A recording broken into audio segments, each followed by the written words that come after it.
Bonjour bien-aimés, je m'appelle le frère Chardet Tsumukwa. Aujourd'hui, nous allons parler de la puissance spectaculaire de la prière. Alléluia. Dans le livre de Puissance 65, verset 2, on me disait que « Oh, toi qui écoutes la prière, toute chair viendra à toi. » Alléluia. Quelquefois, nos forces et capacités ne sont pas suffisantes, bien-aimés. Un facteur divin, comme déclare le livre de Marc chapitre 1, verset 35, que Jésus-Christ se leva tôt le matin, alla dans un lieu désert pour prier. Nous devons suivre l'exemple qui est Jésus-Christ, bien-aimé. Si aujourd'hui tu veux changer ta vie, tu veux changer la situation d'un frère, mon frère, ma soeur, c'est dans la prière. Ce ne sera pas dans les inquiétudes que tu vas changer ta situation. Car la clé pour réveiller les églises mortes est la prière. Une église ne sera pas vivante grâce à une prédication éloquente, ni par leur organisation. La clé pour que le feu de Dieu s'enflamme à nouveau les églises, les amener au réveil spirituel, est la prière. Pour que la seule chose qui fasse bouger la main de Dieu, c'est la prière. La prière est importante pour l'Église. Dans le livre de Actes des Apôtres, chapitre 3, verset 34, lorsque les saints priaient, le lieu où ils se tenaient était secoué, et les signes et les prodiges les accompagnaient. La Bible n'a pas mis la responsabilité du réveil seulement sous les pasteurs, comme déclare le livre de 1 Corinthiens, chapitre 14, verset 26. Bien-aimé, tu dois prier. Tu dois prier pour ton église. Si tu es un père dans la foi et que tu vis dans une vie sans prière, je suis sûr que tes enfants ne seront jamais dans la vie de prière. Organiser les retraites de prière. On ne doit pas être paresseux et suffisant devant la face de Dieu.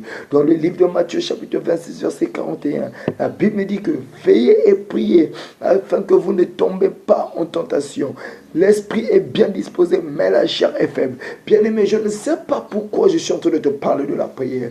Combien de temps tu es en train de prier? Combien de temps tu prends le temps de suivre les Karachika, les films, les Nigériens, Nollywood, whatever. Mais moi, combien de fois je te pose encore la question, tu partages le temps dans la prière. La Bible dit dans le livre de Matthieu chapitre 21, verset 13 que il est écrit, ma maison sera appelée une maison de prière. Mais vous en faites une caverne de voleurs. Bien-aimé, je ne connais pas ton problème. Mais ce que moi je veux que ta maison dès maintenant puisse se transformer comme un lieu de prière. Puisse être un lieu de prière. Bien-aimé, sans la prière, il sera difficile de trouver cette solution. Je sais que la solution est proche. Je sais que quand tu t'approches de Jésus-Christ, tu fléchis tes genoux. Je sais que tu vas toucher le cœur de Dieu. Je sais que tu vas toucher la main de Dieu. Et que la bénédiction de Dieu sera ton partage. Bien-aimé, si c'est que dans tes inquiétudes, bien-aimé, tu n'auras jamais et tu ne verras jamais la gloire de l'Éternel. Je veux que dans ce moment de prière, que ta vie change. Je veux que ta maison soit communiquée dans la prière. Moi, c'est le frère Chardel. Moi, je t'invite dans un milieu de prière. Je te chasse dans un milieu de bar. Je te chasse dans un milieu de comédie. Viens dans la prière. Jésus-Christ t'appelle il y a très longtemps.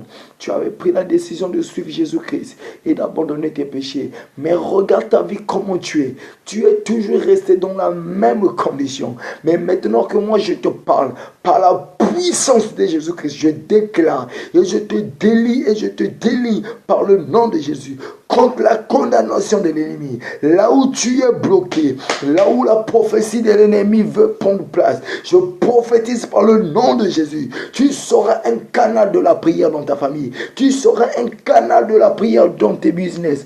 Par le nom de Jésus. Sois élevé, Seigneur. Merci, Seigneur. Que Dieu vous bénisse. Amen.